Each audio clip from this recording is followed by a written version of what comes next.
Здравейте, сега ще ви покажа как да започнете играта, ако не сте играли. Значи, първо трябва да намерите място за построяването на вашата къща. Естествено за вашата къща, обаче ви трябва материал. За това отивате и с бутон на мишката, почвате да сечете дърво. Става доста бавно, но нататък ще разберете как може по-бързо да се направите това. Сечете няколко купчета. Става бавно наистина.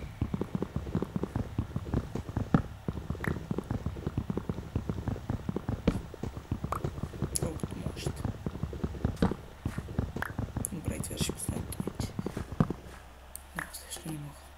Тогава натискате И на английски. Взимате си. Тези цикви пръст няма да ги имате, аз ги намерих просто. Значи слагате го в изместоряване или на английски, там ще впише както е. Събирате дъските. Това е обработното дърво, нали? Тогава вече важно, което трябва да направите с тези дъски, да направите крафтинг тейбъл, работната маса.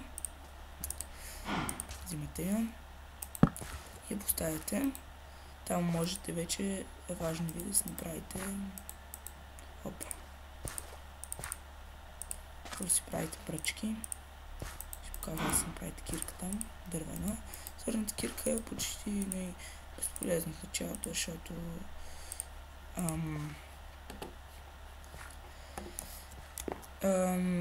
просто като щупите няколко пъти камък, ето това е камъка.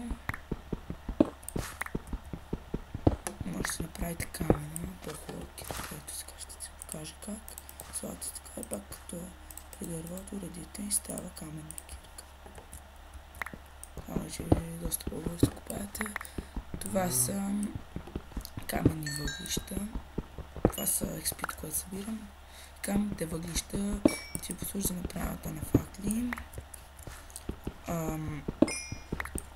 Вода, там не ми се купае.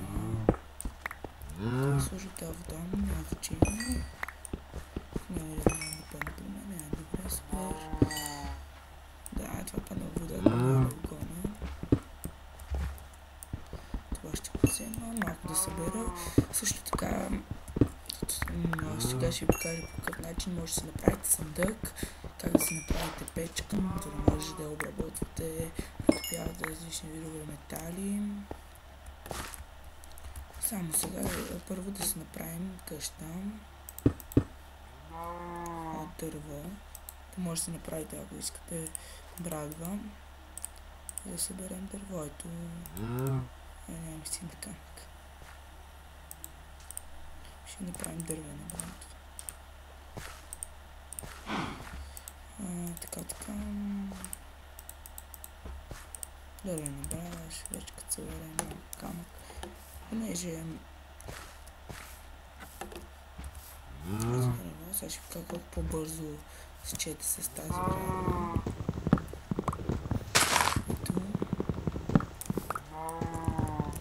Така, събирате малко дърво, за да може да имате достатъчно материал за построяване на вашата къща. Още малко дърво ще ни трябва. Само да намерим, че тук съм в джунгла.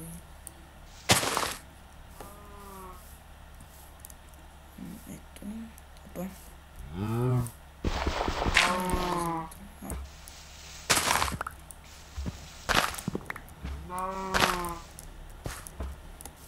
Това дърво ще пуска. В джунглата има толкова добри дървета. Това е крава, която убих. Не взех кравишко месо. Мляко.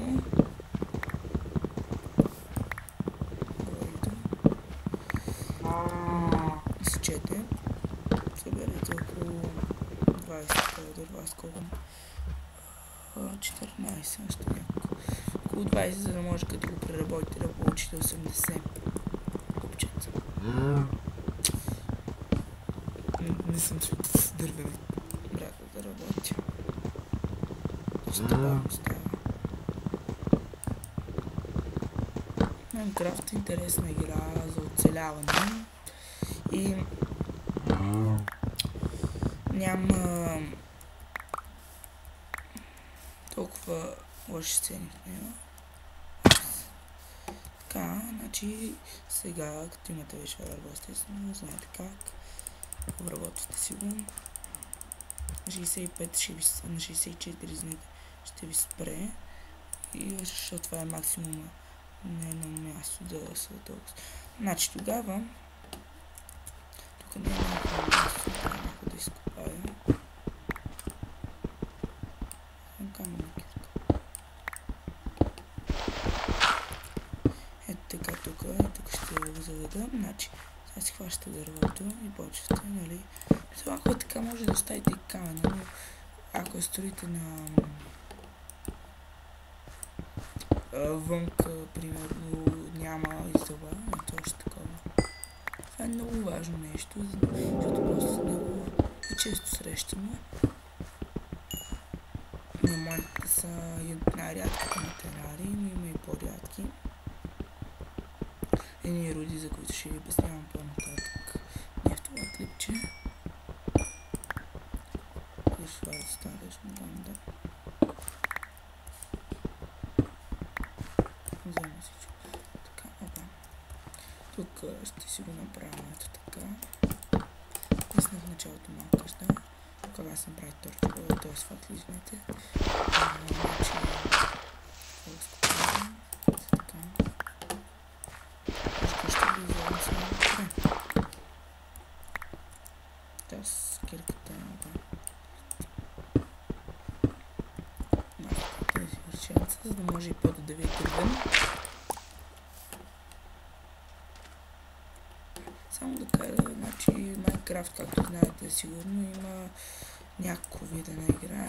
Creative Mode, на български ще ги кажа, значи мод за оцеляване, мод за строителство и екстремния вид игра.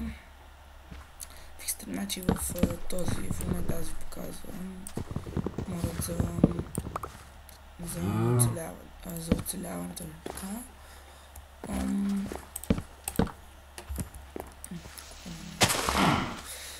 Има екстремни, имате само един живот, примерно ако умрете и сърцата ви свършат, ще имате, няма да...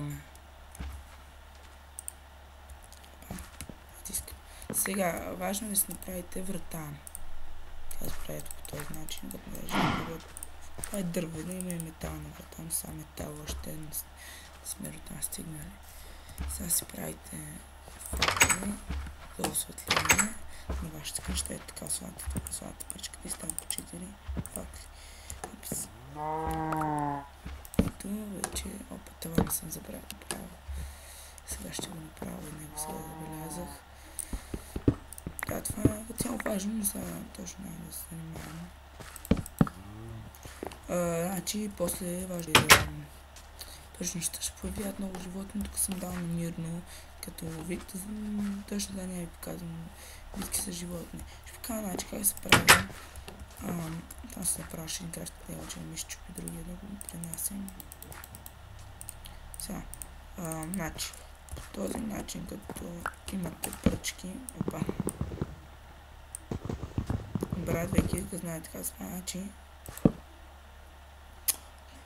се огреша, няма значение. Значи, когато наредите, само да се направят пръчки, ето така, като наредите пръчките ето така, и сложите, примерно, камък, това е брадва, извинете, и сложите това е мотика, ви се получава. А като сложите така, махнете едната пръчка, тук ви се получава меч. Ето аз ще го взема. Ето сега аз съм с меч и мога да хода и да... Такова. Точно да видя. Меч ми помага и при животните. Трябва 2 животни. Сега обещах ви да ви покажа как се прави и пещ. Значи пещата се прави като наредите. Ето по този начин. Като наредите по този начин. Къпчета камък. И сега можете ето тази сурово говеждо месо. Примерно Слагате си въглища, махто и то вече има един въглен взет. И сега това месо ще се пече. Имаме кожа, която може да се използва за други неща.